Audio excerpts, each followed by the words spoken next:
Hello, and welcome to the Brooklyn Rail's 176th New Social Environment. I'm Emily, and I have the pleasure and privilege of being your MC today for the 14th Radical Poetry Reading, curated by Adjua Gargi Nzinga Greaves. Every Wednesday, a guest curator invites a number of poets who they admire to the NSE to read political poetry. And today we are thrilled to have poets David Lindsay, Christian W., Basie Allen, Sasha Banks, and Julie Patton here with us today. To begin, I ask you to join me in acknowledging the Wappinger, Canarsie, Munsee, and Lenni Lenape people of the Delaware Nation and the Shinnecock Indian Nation, the traditional owners of Lenapehoking, the unceded land and waters on which we stand. The Brooklyn Rail recognizes the illegal annexation of the Republic of Artsakh as a grave international injustice. We stand in support of the Armenian people and the global Armenian diaspora. Finally, the Brooklyn Rail stands in solidarity with the ongoing uprising in response to the murders of George Floyd, Breonna Taylor, Nina Pop, David McAdie, Jamel Floyd, Ahmaud Arbery, Rhea Milton, Dominique Remy Fells, Toyin Salau, Walter Wallace Jr., and countless others lost to white supremacy and police violence, and acknowledge that justice will come from the streets, from the nation demanding accountability and refusing to move on until Black Lives Matter in the eyes of the state.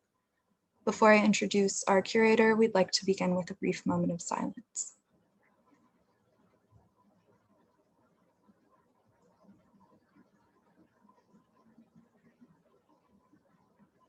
Thank you.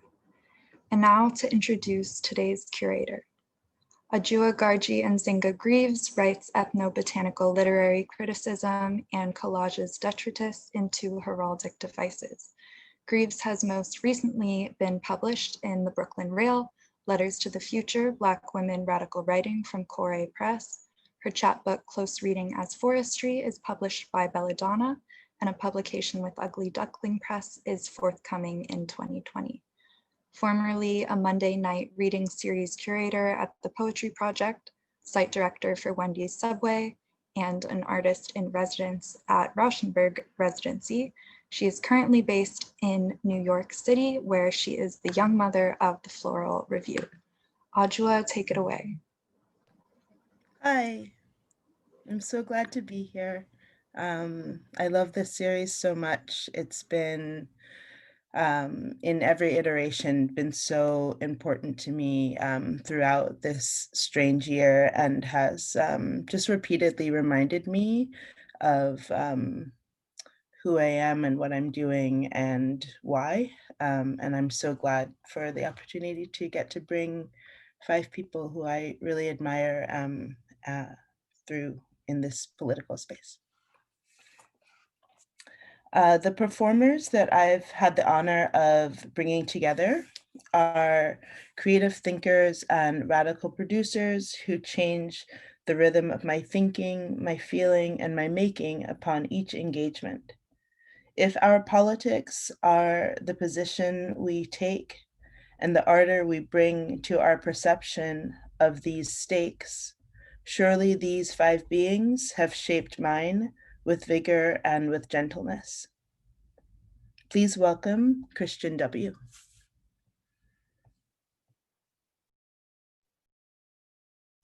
Hi, everyone. Thank you, Adjua.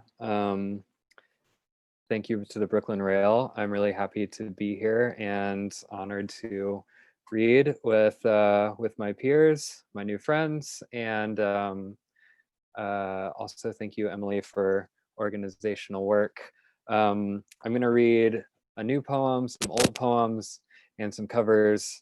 This one I'm going to start out with is called Wishes. It's by Akila Oliver. Wishes. I do want to be soft, hold a given name as if it were a lover, cultivate whorehound to feed neuroses and troubled times, allow some hoopla in these rooms. I could, couldn't I? Temper heresy with a friend of mine, be measured and fortified, laugh at nothing discernible, Myself be prescient, dreamer, busy with wines, a wearer of henna onks, an old soul, and sometimes the innocent fool, irrationally content alongside the gurning rain. And this is from A Toast in the House of Friends. Okay, my first poem is called The Way We Get By. Counting calories, disassociating during sex, saying yes when what we mean is, when what you want is, when nightshade numbs nostrils like powdered baby's breath. Whatever your pleasure, take it, now subtract by half. Who am I at denying it? Pills crushed, the back throat tickle, brown liquor kick and blood bluing veiny the more supine we get. There can only be so many the ones, so many it girls and queer celebs, stable, gassed up, and are you one of them? What makes me tender but the sense we share of lack? Shutting my eyes on Reese last Sunday in the boombox blur of gay boy strut, I imagined there was enough for us, and before me lay the fullness of the sea. Every day someone tries to feed me cake, says you're asking for it, threatens a bashed face, mansplains the body in and out of being, compounds many to one. I want this white world flayed, floundered to muck. May the muck receive me, the plastic pass freely through the belly of a bird, her tubes unknotted and loosed of debt. Tomorrow a we will gather in the plaza crying, never say yes when what you mean is fuck this. I'm headed there from many directions, land and sea, a stolen estuary, stolen hillside, cul-de-sac and car park with basketball net.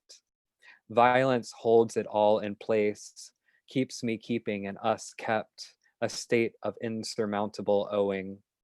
Listen, that's enough, we say. Eat what you want and will to live. Take my hand and know me deep.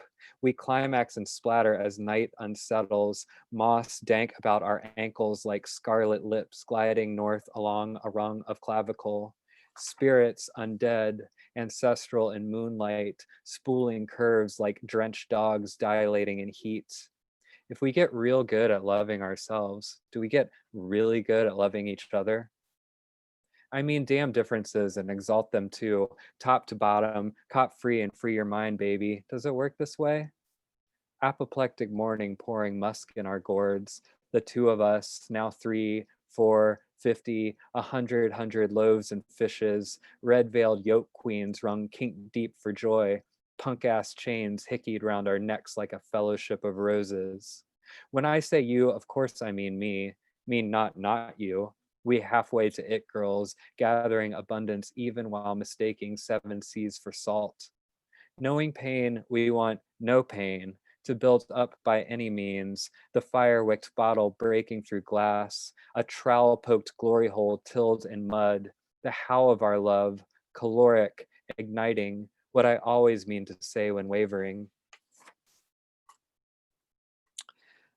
This next poem is called Like Any Woman's Penis. Like any woman's penis, mine drops down where thigh slaps thigh, getting sticky with summer, that warm, salty wave welling up, up, up. In this way, I differ from some women, but not all, a matter of kind rather than degree. I pedal my bike beneath moonlight through park, no branches but shadows of branches, a few pesky stingers maybe cruising in the thickets. Virgo season hard lean and glitter smeared cheeks riding no hands like Hunter Schafer, like Jules. There's a girlhood I need to give myself. Late 30s, licking wounds, done counting bruises a body can hold. Anyway, not so many as belly laughs notched with J, smearing lip stain at Sephora like we fear no germ, remember? Where was I? Or that slim bit of power I get hollering, fuck off, I'm my own girl, beneath my breath. Greater than the possibility of breakage is the dream of a whole fist, at least 3 fingers, or a stately purple strap-on loving the shit out of my earthy ass. When T said, leave the chain, take off all the rest, and came down on my wrists like Sappho on the rocks. How extra, what a miracle. I dream in Fenty, a friend's HBO, mostly rigid silicone and late 80s, mid 90s smut. My bedstand painted pink with aloe and gems, moonstone, rose quartz, star cluster, garnet, calcite, orange, blue, pinwilly sex toy like some medieval Joan of Arc shit and a dog-eared copy of the new Fuck You. Sometimes I feel like a caricature, and in this way I'm like so many women we know. Like any girl's penis, mine's average because I'm average and usually date people who don't shave their pits. I'm a woman who doesn't shave their pits but does shave their legs because I live to laugh at my own sweet secrets. And I'm going to read one more of my own poems. This is called Desire Goes Nowhere But Somewhere Sometimes. Also, welcome everyone. Thank you for listening to this ramble. 1.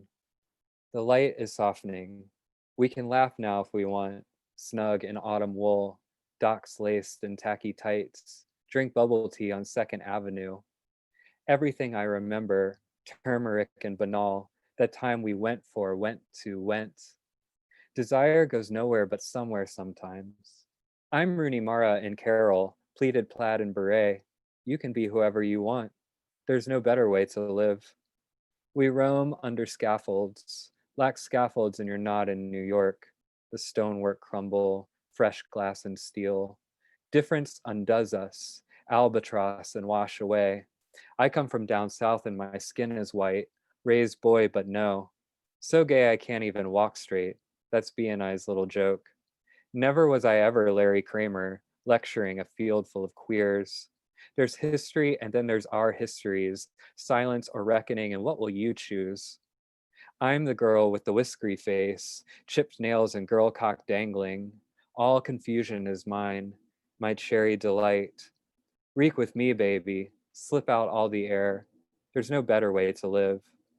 I'm Diane and Paul takes the form of a mortal girl, marathon fucking, don paint splattered bibs to set the dogs free. What would it feel like not to hoard, all anxious about tomorrow? Is your heart okay, baby? Is your heart a pumping, fisty, blood plum thing? Now is always the time for crying. Our tears make us look like the fierce ass femmes we are.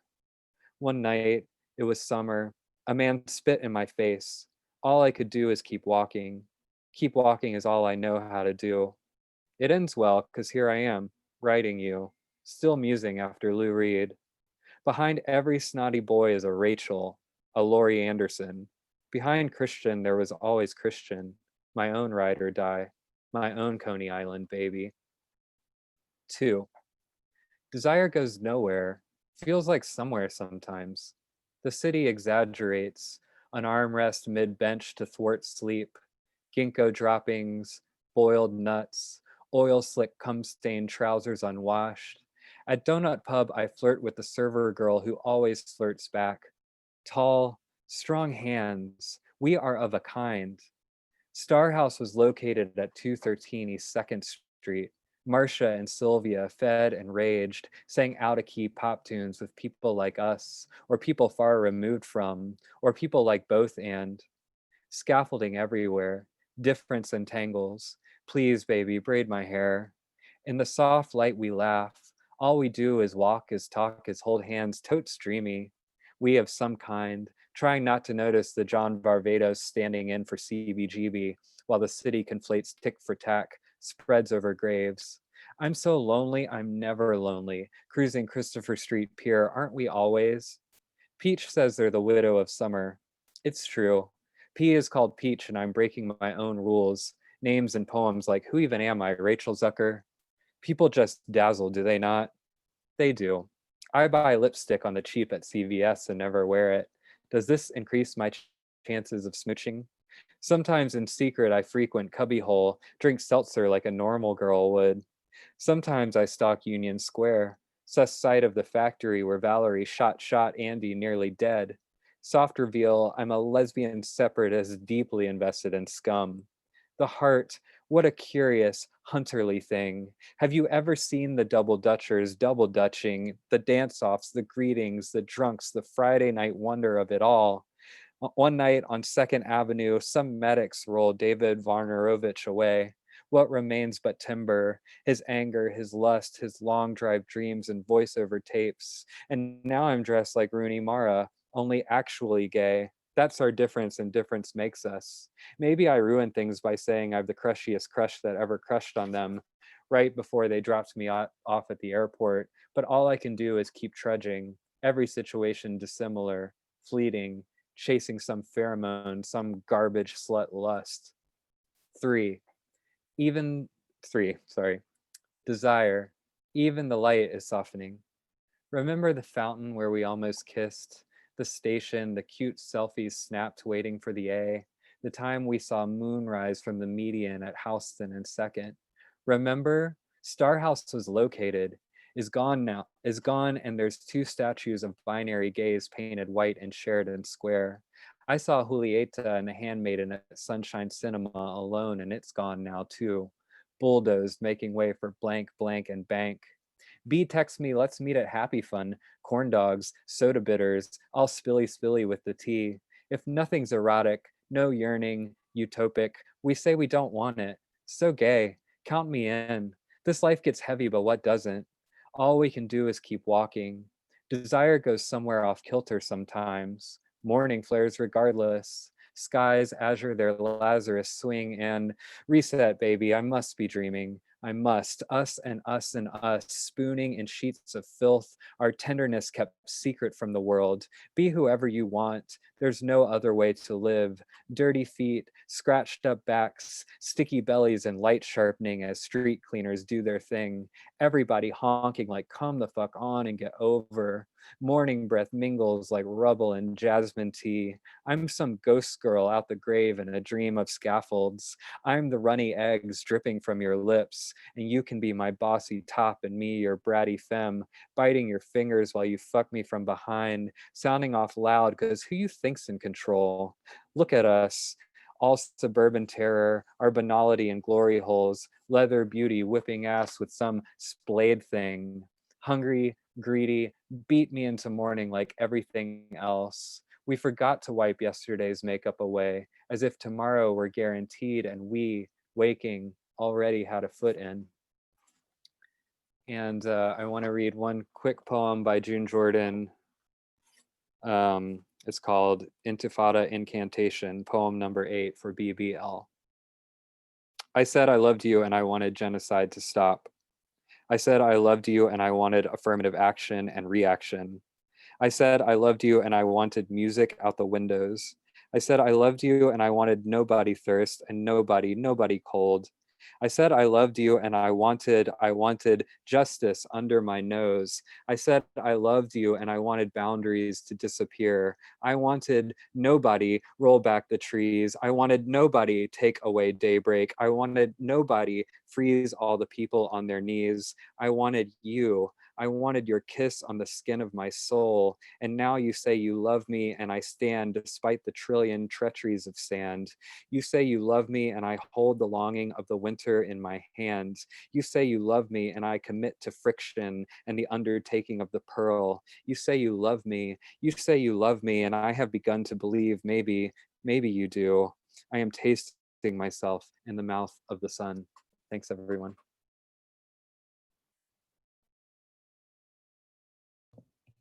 Stunning, stunning, as usual. Christian W. is a poet and performer living in New York City. Recently, their work was featured in We Want It All, an anthology of radical trans poetics published by Nightboat. I heard Feed Me Cake. I heard I Want This White World Flayed. I heard Never Say Yes When What You Mean Is Fuck You. And I heard How Extra, What a Miracle. Thank you so much, Christian. That was really, really stupendous reading. Okay, up next, we have David Lindsay. David Lindsay is a poet and a visual artist. Currently a New York resident, David Lindsay's work explores the edge of our built environment and its flowers, and where to go from there. Please welcome David. Hey everyone. Thank you, Christian. That was amazing. And thank you to Adjua and Emily and the Brooklyn Rail for having us. So I'm going to read a few excerpts of M Archive by Alexis Pauline Gumbs, which is this, for anyone that's not familiar, is a poetic archive from the future. And then I'll read a few of my poems from memory. Divide by the deaths you had to metabolize yesterday. Divide by the shot echoes in your dreams. Divide by the sleep you didn't get thinking you had to hustle harder. Divide by the water you didn't drink either.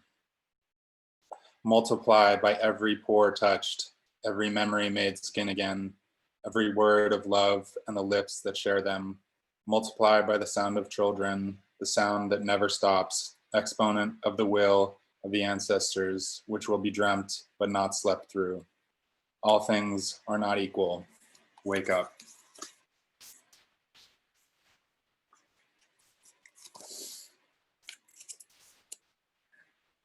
They were the first ones who learned to light themselves and find each other.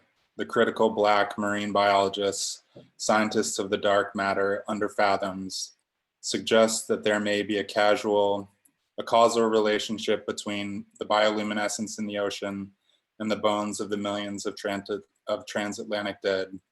Oyeku Ogbe. They have been studying the relationship between blackness and light, which is not to say that before the face of God or the race of capital moved across the deep, there was no light within the deepest sea creature, but is instead a signal to remember the character of calcium, the meaning of the presence of magnesium, both of which catalyze bioluminescence. Don't let me lose you. They are not saying that the light in the deep or the stars at the bottom of the sea didn't exist before the weight of the bones of the captives who would not live as captives. Before the introduction of the diving shark cleaned bones of the free into the complex environment of the one inseparable ocean, they would never say that. But who would suggest an origin for light except blackness? What the dark scientists are saying is that now that the bones are there as fine as sand, the marrow like coral to itself, the magnesium and calcium has infiltrated the systems of even the lowest filter feeders. So any light that you find in the ocean right now cannot be separated from the stolen light of those we long for every morning. And I don't need to remind you that the ocean, that place where the evolutionists and creationists all agree that life began, the source of all the salt we breathe to get here, lives within us. All light is shared with those at the bottom of the ocean.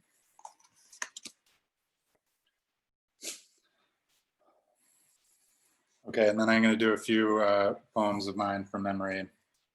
The first one is the title is, "This is a question or a poem, you decide." Is a life form still considered intelligent if it destroys all the systems upon which it depends to survive?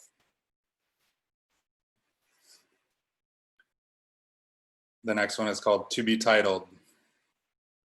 And the first few of these are very short. To be titled. Entitlement is a word that baby boomers use when lecturing millennials after spending a lifetime doing nothing about climate change. The next one is called vapor. A chrysalis is a caterpillar that goes fully liquid to reconstitute as a butterfly, like a police station in Minneapolis that burned to the ground. The next one has quite a long title that I'm going to read here. You're sitting and talking on thick, spiky, apocalyptic grass, which is to say normal grass. It's just that everything feels apocalyptic right now. Flowery language is what we say when we don't understand flowers. After all, what it must feel like to be pollen floating through the air, like hair spiraling to a drain. What it must feel like to turn sun into food, eating ass on tectonic plates, the solar power to make the earth shake. When we lose the language of flowers, it turns off ultraviolet datura, its mix of devil and milkweed, no nightshade, whose tomato blossoms turn to fat water, glow pleasure on our lips, no pollinating flowers with our tongue, the touch of carbonated fingertips. Perhaps it is a problem of attention or translation or articulation, or some of us need a moment to differentiate between a loving touch and a hurtful touch.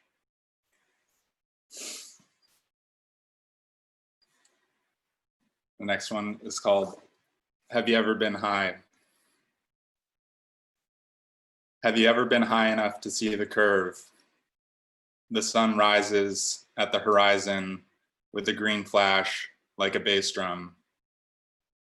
The electricity that moves through trees is magnitude slower than ours. Knowing this may be enough for you to feel the heat. You do not need to know this alone.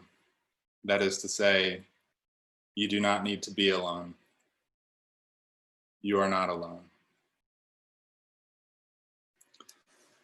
And then the last one I have for you guys is called Blossoms. Waving your hand through linden trees after it rains can feel wet, or it can feel like cum dripping down your fingers after the sky had an orgasm, as if the flowers and water mixed together what was left by bees, mixed and made into a gaping wet softness that says to the dirt, I love you. We can and do need each other. Thank you. Thank you, David. I really love that image of light shared at the bottom of the ocean. And I also really love, this is the second or third time I've heard your just kind of like deeply respectful, humble ode to how much we don't know what's happening with flowers. We just don't know. And I really love thinking about a flower hearing that and just being like, finally, somebody, one of them is not assuming. It's really beautiful. Great. Thank you. Next up, we have Basie Allen. Basie Allen is a poet and visual artist who is from and also lives in New York City. Please welcome Basie. Good afternoon. Thank you to everybody who is participating, everybody who put it together. I'm really excited to virtually be here with all of you. I'm going to start by reading a short poem by Paul Celan. Below. Led home into oblivion, the sociable talk of our slow eyes, led home syllable after syllable, shared out among the day-blind dice, for which the playing hand reaches out, large, awakening. And the too much of my speaking heaped up round the little crystal dressed in the style of your silence. There's a few folks who I know personally in here very well, and one of the things that I try to implement into my life is a dedicated slowness. So part of what I find interesting about poetry readings is that sometimes it's kind of difficult to really like pull out everything that everyone is saying. So especially for this virtual setting, I'm only going to read 2 poems of my own, but I'm going to read them very slowly. This first poem was actually a poem I wrote quite a while ago, but then rewrote this morning. And as I'm sure all of us know, the rewriting has turned into like an entirely new poem. So here it is. It's called Staring Back from the Spitten Image. Washed up on the bruised intersection of Broome and Bowery's splintered cross lay a man who looked like me, but looked a lot more like a piece of shory driftwood, a homeless tree in a family of woods, all branch with no roots to sing and no ground for the song to sing back into. He lay in the street comfortably with his elbows perched on the curb, legs swooped into a mermaiding pose, a drama worth every bit of antiquated while. He held a vanity mirror close to his face as he said goodbye with blinks and a cigarette to each of the 37 million bacteria that would be leaving his skin that day. He thanked them all for coming individually, with fluttering of lashes, each prettier than the last. Thank you, thank you. Oh goodness, it is good to see you. Thank you. As he blinked his farewells, the evening sun peered from behind the Bowery Hotel, changing the direction of his halo's shadow, which always cast a loose stage everywhere he went. He followed the spotlight and newly ringed podium, sashaying towards Houston Street. His body moved like cursive letters, swinging across the pages of his childhood diary. Or like an untied bag of secrets, letting go of wind that earth had already shattered years ago, and it was only light that hadn't caught up to the explosion. I watched him ritual towards Broadway as he flung out his cigarette, weaving in between oncoming cars. His driftwood nature seemed to pirouette and buoy around all the traffic. When I looked back, he was gone, and a young kid, as familiar as memory, stood there with his arms bently braced on his hips, looking up at me. "Hey, mister," the young boy said, as I stood there like a hole in an out-to-shore boat, just big enough for eyes to peer through and sigh at newly spotted land. "Ain't you afraid of getting hit by them cars?" His mother snatched at his hand and yelled, "Get away from that shipwreck, boy."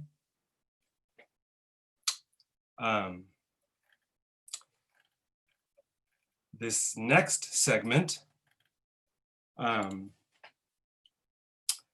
of the people that got me into poetry was Richard Wright, and specifically his haikus. I always found them to be such like a poignant and such a form. Anyway, they've always been with me, so I'm going to read a few of my favorite of his haikus. The crows are boasting of having driven the sun down a murky sky. The next one is, the sudden thunder startles the magnolias to a deeper white. It took 5 seconds for the barefoot boy's wet tracks to dry on the porch. On a pulpy log, an ant pauses in the sun and waves its feelers. Like a fish hook, the sunflower's long shadow hovers in the lake. And this is the last haiku I'm going to read, and then I'll read another one of my poems. But this next haiku is my favorite poem of all time. I am paying rent for the lice in my cold bedroom and the moonlight too.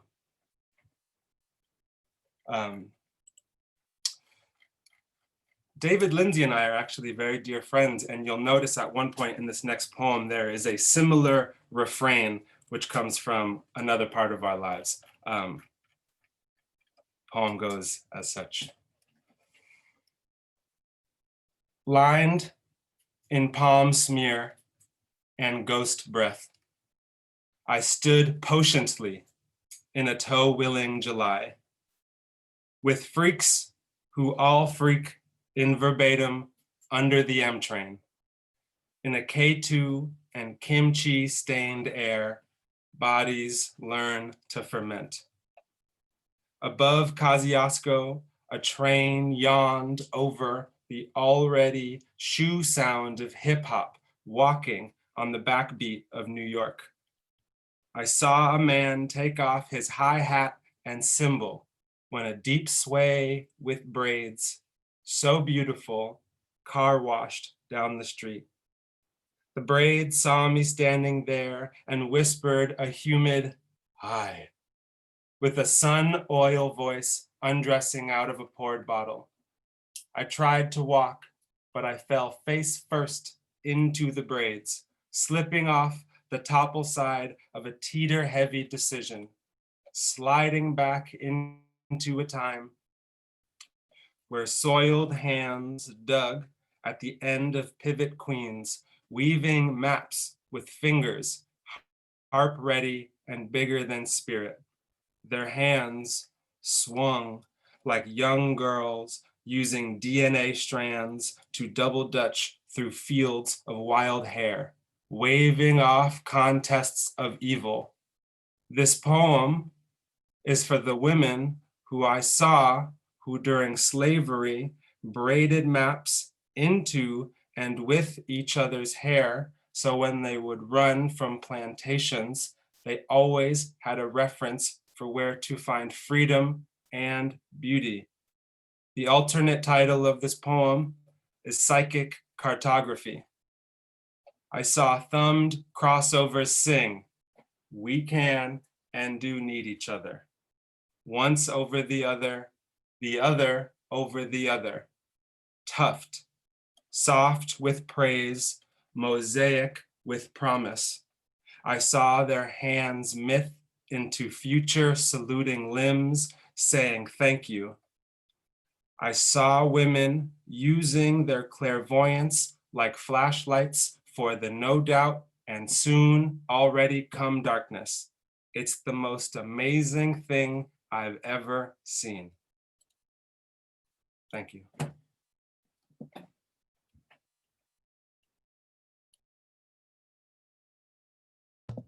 Super beautiful, Basie. Thank you so much.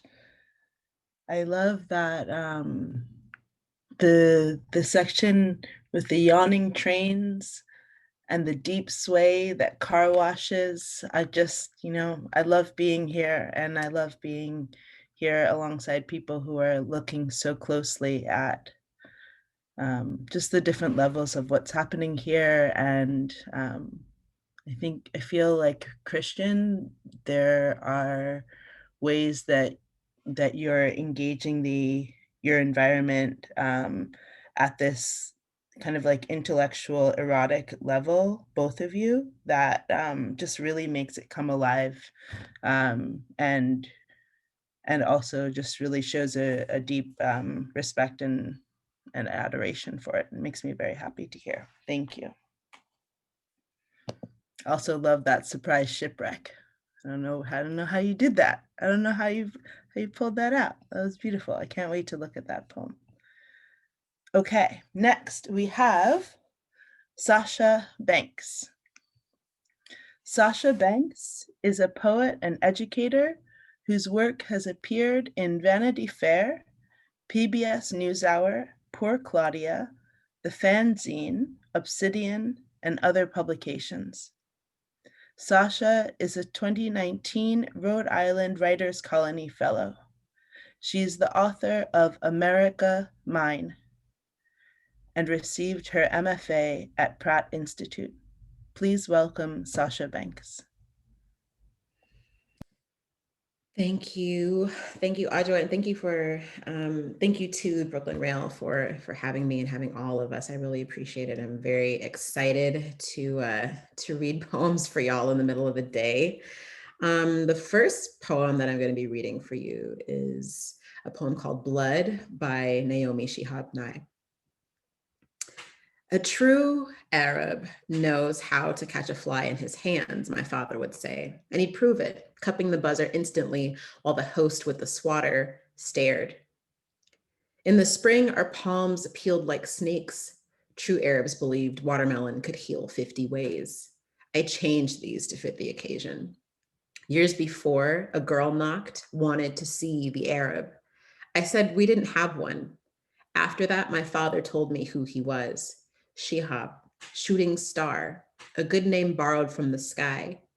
Once I said, when we die, we give it back. He said, that's what a true Arab would say. Today, the headlines clot in my blood. A little Palestinian dangles a truck on the front page. Homeless fig, this tragedy with a terrible root is too big for us. What flag can we wave? I wave the flag of stone and seed, table mat stitched in blue. I call my father, we talk around the news. It is too much for him. Neither of his two languages can reach it. I drive into the country to find sheep, cows, to plead with the air. Who calls anyone civilized? Where can the crying heart gaze? What does a true Arab do now? And the others I'm going to read for you are my pieces. So one of them is from my book, America Mine, which is this book here. So this piece is called, so in the book, there are like these like sister poems. They're all called like America pre-collapse, post-collapse, collapse, collapse, collapse, post-collapse, and so on. So this is the post-collapse. You will remember nothing but the taste of salt and how it's in everything and how it never changes even though everything else does. And so you will cry and be fed. A woman will stand in the street and open her mouth one summer night, noiseless for hours until she retches up a star, hot thing covered in mucus. I want to say something like, it turns out that the sun had a face, which implies a mouth that knew all your names. But the truth is there will never have been any sun, only the North Star after all. It will fall down and land behind a woman's house in Detroit. It will be dark for weeks and everyone's eyes will glow. Here and now will be the faded kind of memory, like waking from a dream that loosens its grip as you become wider and wider awake. At the grocery store, you will hear someone whistling the old anthem. They will not be able to remember more than, oh, say, can you? Nobody will. Such is the case with ruins. Ancient histories, blurry faces everywhere, smeared by the fists of their conquerors. Before today ends, statues will be plucked from their high places all over the country. This should be the first sign, but white people will not see themselves in this sure demise. They will learn. There will be no flag anymore. Many will dream of eagles eaten by crows, pecked to death by crows. A woman will tell of seeing a crow pulling all the feathers from a dead eagle. None will remember this time, but the crows will. And so they will eat the grudge for your sakes. America will be done, and you will know it when the Statue of Liberty sits down to wash her face in the Hudson. Her skin will be black. Your grandmothers will weep. I have two more pieces. So these are not in the book. These are pieces that I wrote, I guess recently. This year feels really long, and that's not an original thought, but I just would like to speak on the decade that this year has been. And so I wrote this at the beginning of this decade. So this piece is called No Earth Survives a Country after Samia Bashir. Long, a measurement, the distance it takes to remember everything that had to fall, the end of summer's tyranny. Tyranny, some part of us we could not love absent from a bruise, a God who makes promises and threats with rain, it easily insists, a way through a crack, there had been warnings, a sound heard when the truth arrived at the foot of history with smirks on our faces vaguely appearing in clouds, their knowing mercy. This new world, oh, how it gives a bed of return, survivor's dread. In a cold sweat, someone dreams of country. No, never again. Again, an American frequency, the marrow of pursuit, the speed at which sound travel to leave a thing behind. We imagined our feet, which created a path, the history of this moment, a trail, a road, short or long. And the last piece I have is called I Thought I Could Wish for Trouble and It Would Not Come, after Adjua Greaves. An open mouth begats all futures. Ours will begin with a death, the signature blood of an ending. I was just a woman twisting her hair in the kitchen, suddenly daydreaming of a row of drinking glasses dangling off the edge of a dining room table, obsessed with the slowing second before the sound. In December, I stood in front of a US map, confessing to it, I don't want a country, only the land beneath it, and watched it fall to dizzy pieces. In March, everyone I loved hid their bones in houses. Death screamed faceless in the night, and no one slept in April. My heavy head forgets about seasons, even as the earth heals without us. Even though my body weaves some new trauma, I cannot begin to unravel until it is the garment I wear under my clothes for the rest of my life. I want to hold my lover in May. My trembling hands know he is missing from me. I chew a watermelon rind and wonder if his body has begun to mourn my living flesh.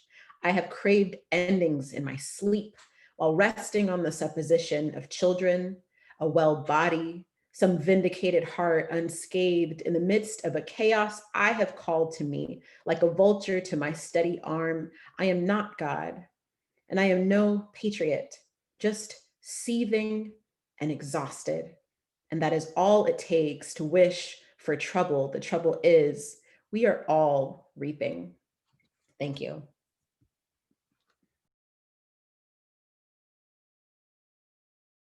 Wow, Sasha, thank you so much. Thank you so much. I will never forget where I was when I first heard you call those eagles and those crows and just really paint a picture of what how spectacular in every meaning of that word the end of this place might be. And I just honestly just fell in love with your mind and your creation at that moment, and it's really only increased every time we connect. Thank you, and thank you for the honor of bringing me into that last piece. That was a really beautiful feeling. Thank you.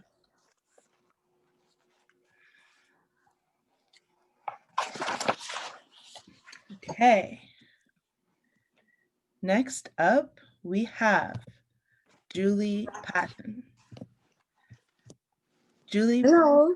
Hi, Julie. Hi, how are you? I'm well. Would you like to begin or should I read your bio first? I would like to begin. Great. My bio is on the mend. Human, unrelated species, cutting language up here with you all. And it's nice, it's a pleasure to be here on this beautiful sunny day. I'm not sure where I am. Otherwise, this is the so-called Rust Belt, and I'm going to start with a few short lines, first by Gabrielle Mistral, and that is this. Perhaps original sin is nothing more than our fall into rational and anti-rhythmic expression, which has lowered the human race. It hurts us women more because of the joy we lost. We lost the grace of a musical and intuitive language that was going to be the language of the human race. It hurts us women more because of the joy we lost, the grace of a musical and intuitive language that was going to be the language of the human race. This is all I know how to articulate about my experience. Do not force me to discover more. Do not force me to discover more rational and anti-rhythmic expression, which has lowered the joy race. Discover more ways to stroke, interfere with our fingertips and the knife. Ouch! The thumb and last finger. Cutting takes a knife, a cutting surface at a comfortable height, something to cut, a steady rhythm in the cutting hand, and eye opening in the guiding hand. Do you read me? Does some pattern emerge, steady, practicing and sharpening minds as well as a knife to the body of the oral languages? The tales of intercourse between women and the bear and the language that went like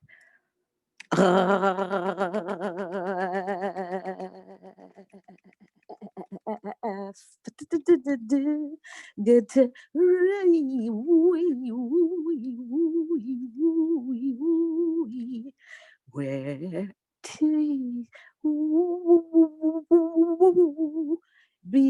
be in gratitude, the left hand to hold.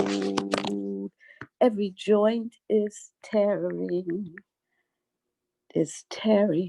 tucked back. Possibilities are chewing to back off. Controlled fire. Woo! Mouths. GAPE. Sun. LIGHTSTROKE.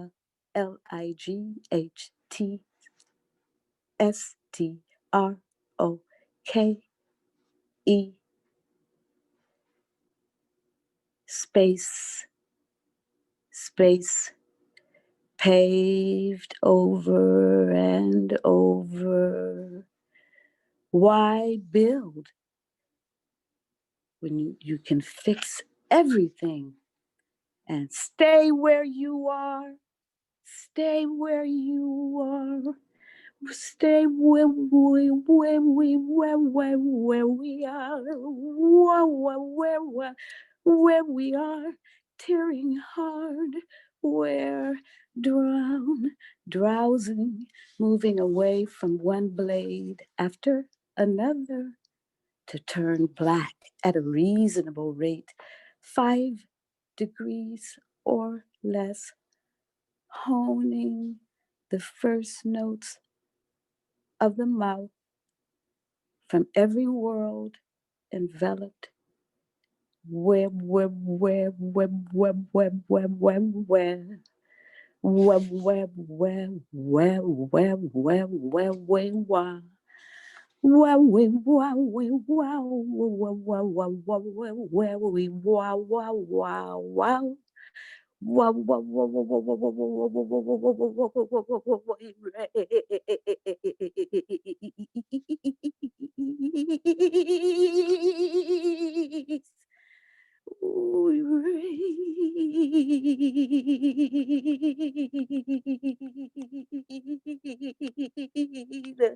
fast moving hand where food breaks down the unity of all things, rain run. No harvesting this amount of suffering untold others, churning of the earth.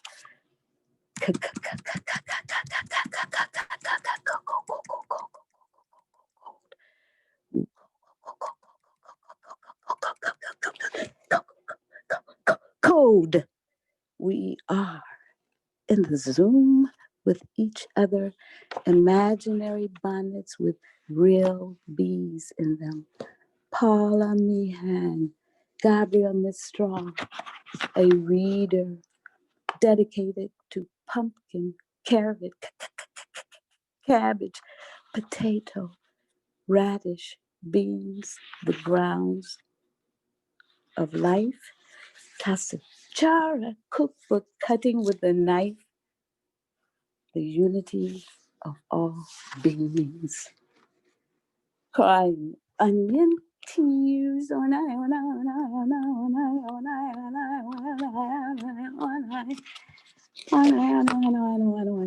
we women wow way, we women wow way, we women wow way, we women we women wow way, we women wow way, we women. Now back to the beginning. There was a lot of me mixed in, but this is actually what Miss Straw wrote under how I write.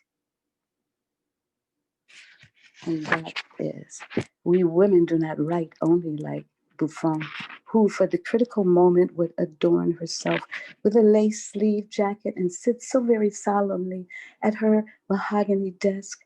I write on my knees. The desk table has never been of any use to me, not in Chile, Paris, or Lisbon.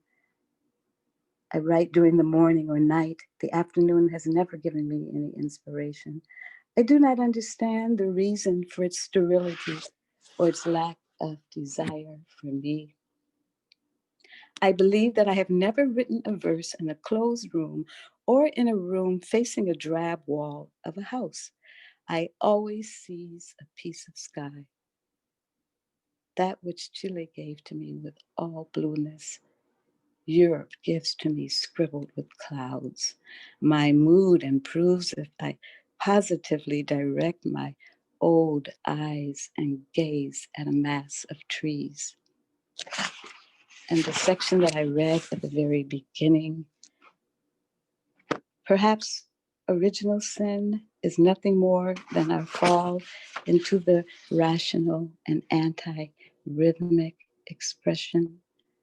What is that? What is she talking about? Anti-rhythmic expression. which has lowered the temperature, which has lowered the human race, she says.